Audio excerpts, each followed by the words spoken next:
Bienvenidos amigos. Vamos a empezar con dos datos poco prometedores relacionados con Japón y con el personal destinado a ser el puntal del ejército imperial. Si los especialistas en logística son soldados, las mariposas y las libélulas son pájaros. Esta era una canción antigua, también utilizada durante el Segundo Conflicto Mundial, con el que las tropas japonesas hacían mofa al personal logístico. En Japón era común cantar varias canciones burlándose de compañeros de otras ramas de las Fuerzas Armadas, como medio para levantar el ánimo y la moral. El problema no es tanto la burla como la desidia del alto mando hacia los logísticos, tornando la canción en prácticamente una realidad. El personal de bajo rango encargado de la logística del ejército japonés eran hombres de la reserva o reclutados que no habían recibido ningún entrenamiento militar, por lo que no eran elegibles como soldados. Y los oficiales logísticos, en el mejor de los casos, habían recibido instrucción correspondiente a la de suboficial, por lo que los propios oficiales del ejército los menospreciaban. Aunque no se les suele reconocer los méritos, la logística debe ser, por lo menos, la mitad de una victoria, o de una derrota, en su defecto. En 1941, por causa de la poca lluvia de aquel año, la producción de cultivos de arroz, base de la alimentación nipona, se había reducido en un 12%. En ese año, antes de declarar la guerra al otro coloso al otro lado del Pacífico, las reservas de arroz de Japón estaban tan solo un 6,4% por encima de la cantidad de subsistencia.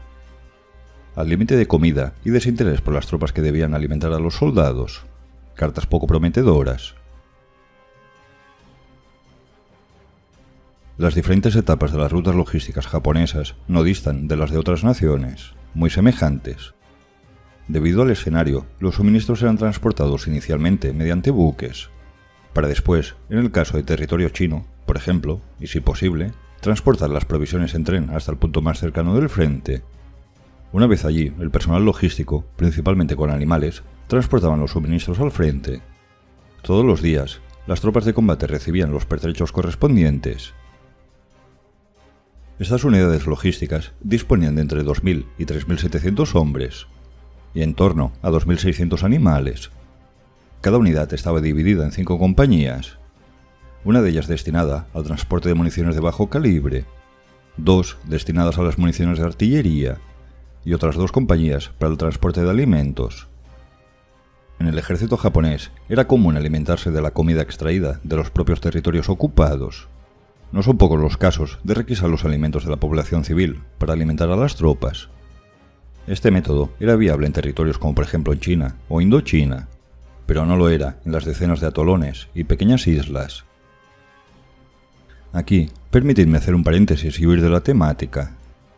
En amarillo es el límite de la expansión japonesa al 7 de diciembre de 1941, el día del ataque a Pearl Harbor. En otro vídeo, lo encontraréis al final de este, podéis ver dónde estaban los famosos portaaviones de Pearl Harbor.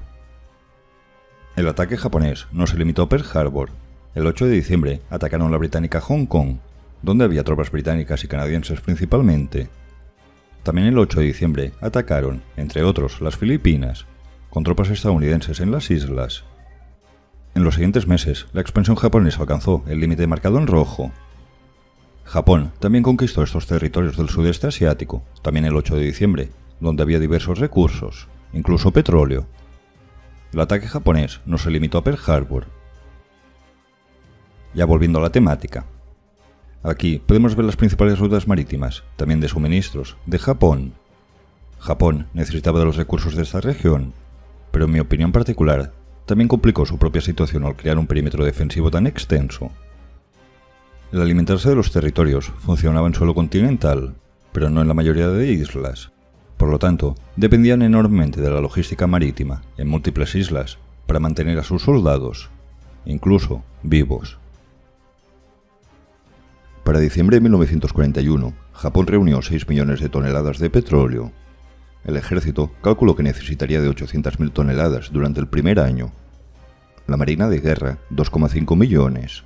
Y para uso civil, 1,8 millones. En un año calcularon que gastarían 5 millones de toneladas.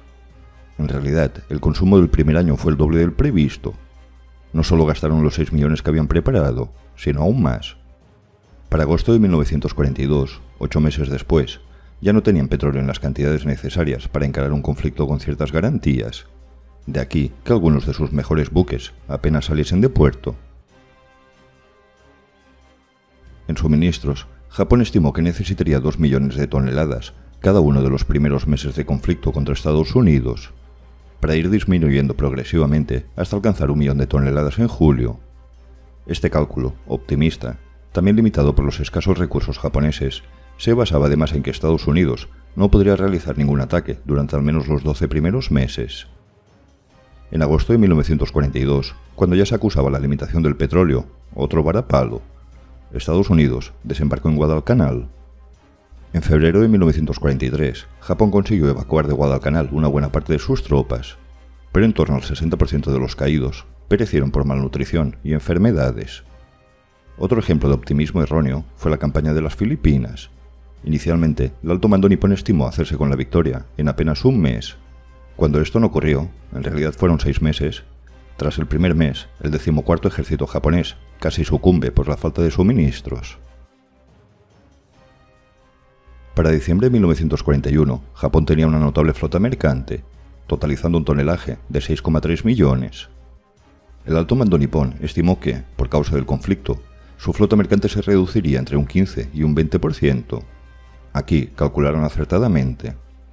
En 1942 perdieron mercantes por un total de 890.000 toneladas, lo que representa un 14%. Sin embargo, no venciendo en una campaña rápida, en 1943 fueron hundidos 1,6 millones de toneladas de mercantes nipones, el equivalente al 25% del total inicial de 1941. Ya para 1944 fueron hundidas casi 4 millones de toneladas, un 58% del total inicial. Si bien acertaron en este caso con los cálculos, la flota mercante empezó a ser insuficiente después del primer año del conflicto, desde 1943.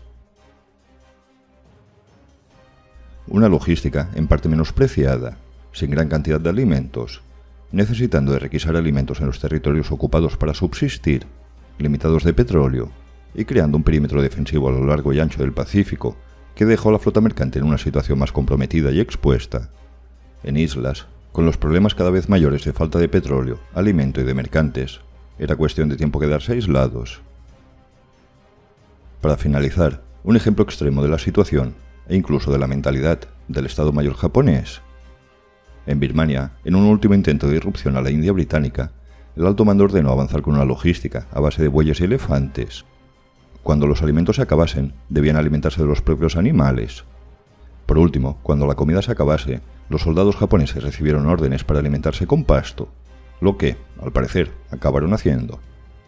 En las islas la situación era complicada, pero incluso en territorio continental, en Birmania, uno de los mayores países productores de arroz de la época, tampoco era mucho mejor. Me imagino que aprendieron que no hay espíritu guerrero que consiga compensar tantas y tales limitaciones. Incluso puede que sea mejor una buena logística que el mejor de los aguerridos espíritus. Suscríbete, dale a like si te ha gustado el vídeo y hasta pronto.